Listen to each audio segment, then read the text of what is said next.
Good day, I am Roger Pinslow Jr. and I am your moderator for this panel discussion.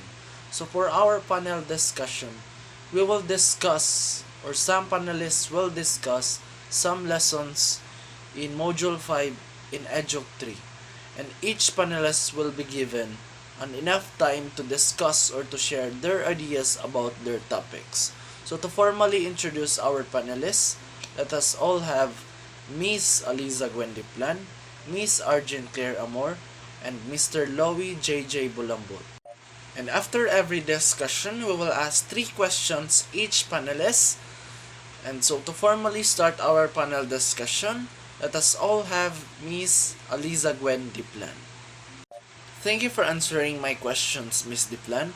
And now, let's proceed to our second panelist, which is Mr. Louis JJ Bulambot.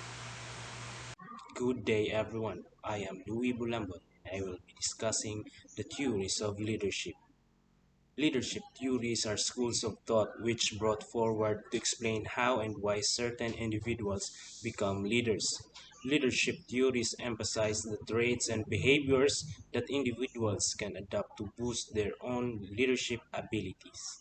Various leadership theories have emerged over the years in attempts to explain the complexities of leadership. The following theories that I will be discussing offers a diverse and representative view of leadership.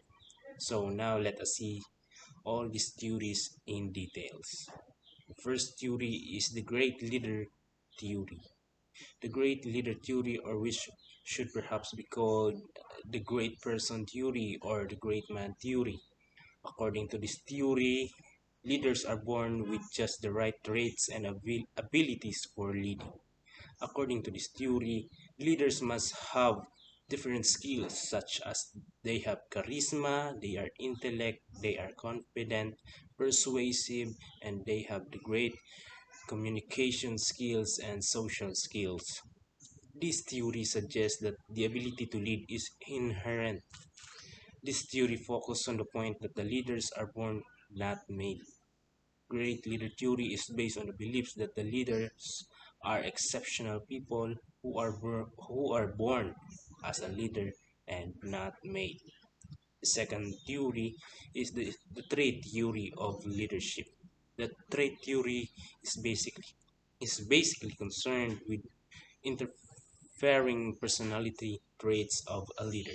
This theory suggests that leaders differ from followers with respect to a small number of key traits, and these traits remains unchanged across time. Trait refers to the quality of an individual. This theory believes that persons having certain traits could become more successful leaders. So if somebody has certain abilities, they could become successful leaders. So some of these traits associated with great leadership are intelligence, people skills, they are able to get quick decision, they are creative, competent, and trustworthy. Then he or she can be a great leader. The next theory is the contingency theory or the situational leadership model.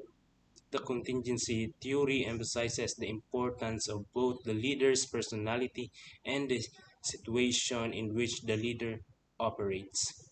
Good leaders not only possess the right qualities, but they are also able to evaluate the need of their followers. Good The situational theory is similar to contingency theory as it also proposes that not a single leadership style can be applied in all situations. Leaders should correlate their leadership to their respective situation by assessing certain variables such as type of task, nature of followers, and more. Hence, this theory say a good situational leader is one who can quickly change leadership style as the situation changes. The best action of the leader depends on the range of situational factor. And the last theory is the behaviorist theory of leadership. In behaviorist theory of leadership, the focus on this is on the specific behaviors and actions of leaders rather than their traits or characteristics. behaviorist theory suggests that effective leadership is the result of many learned skills. According to the behaviorist, leaders are not born with any special uniqueness, but they can be trained, and traits that a leader must have can be taught and developed. And that's all. Okay, Mr. Louis, your discussion is all about leadership theories and models. So, how important these theories or models for you? These are the most essential strategies or models for leaders all across the world. Leadership theories explain how leaders use and develop these characteristics. Leadership theories have recently become more codified, making them easier to comprehend, discuss, and evaluate in action. Okay, so the second question, Mr. Louis, is which among the theories or models did you like the most and why? The trait model of leadership, because it is based on the characteristics of many leaders, both successful and unsuccessful, and it is used to predict leadership effectiveness. Resulting list of traits are then compared to those of potential leaders to assess their likelihood of success or failure. And the last question is what are the positive effects of these theories and models for you?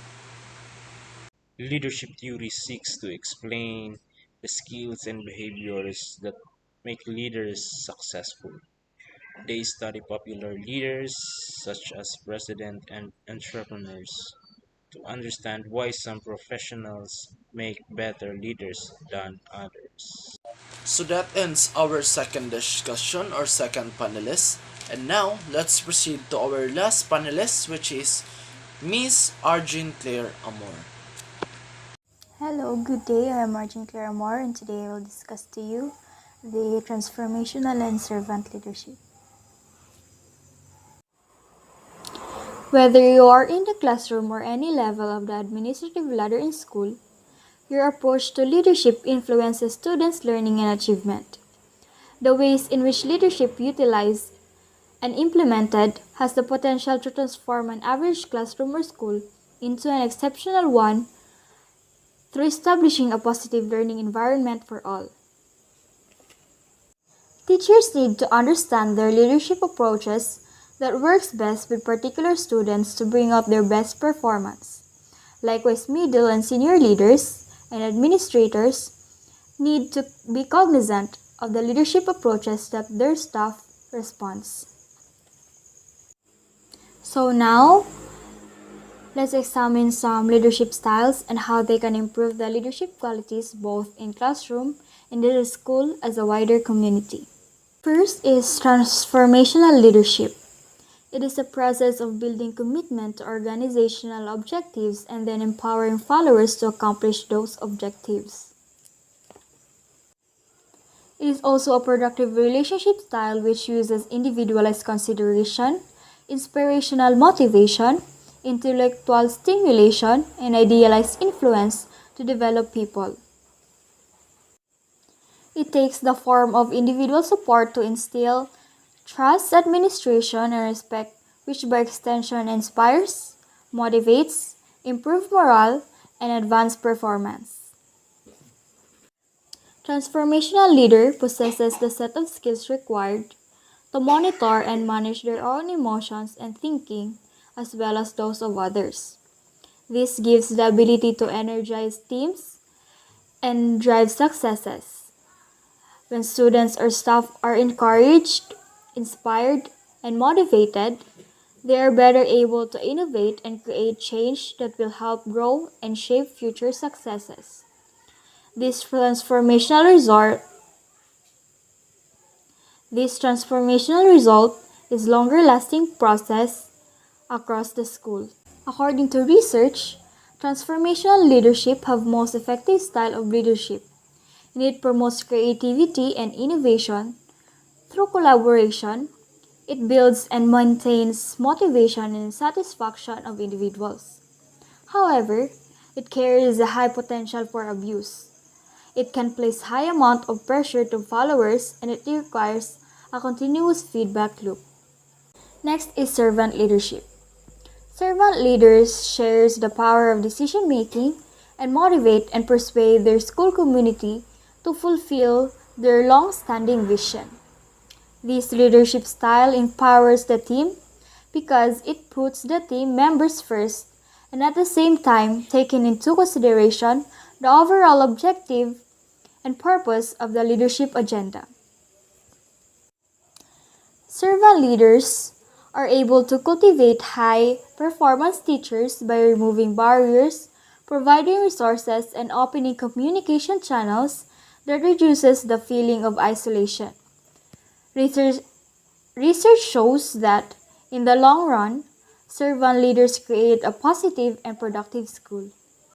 In servant leadership, the decisions are based on the benefit of all. The decisions should be made in the best interest of everyone. It encourages empathy. Servant leaders looking at the situation in the shoes of others. People grow in servant leadership environment. This type of environment encourages people to work together for their mutual benefit. However, decisions take longer to be made. This slows down the implementation process of the decision. And finding true servant leaders would be difficult.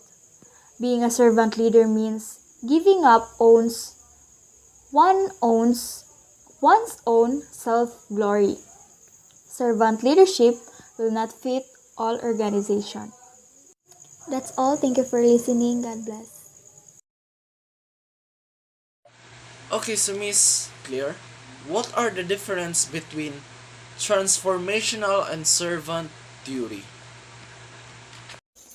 So the difference of servant leadership and transformational leadership is that servant leadership focuses on supporting and developing the individuals within an institution, while the transformational leadership focuses on inspiring followers to work towards a common goal.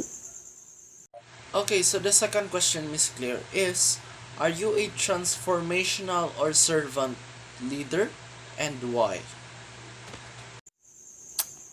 I consider myself as a servant leader because as a servant leader, I want to create a nurturing environment where workers feel like they are heard, appreciated, and respected.